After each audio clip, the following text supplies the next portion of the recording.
Mana bugün mana yenidən qandaq payız kitaplarını əkeldim balla. Tən kürpaqla.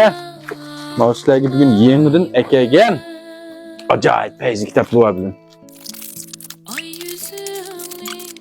Yaponiyalik rivayetlik meşhur karxançı Tavşan Xofu'nun kitabı ya. Ömürde iki şirketli 500 küçük karxana qatarı ekirgen şəxs.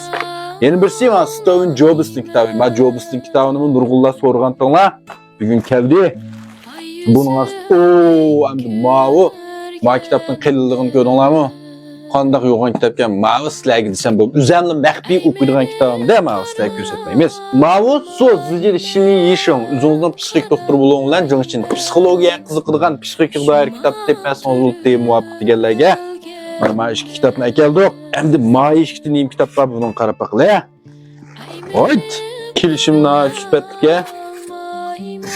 Gördünlər mi bana içində neyim çıxotdu.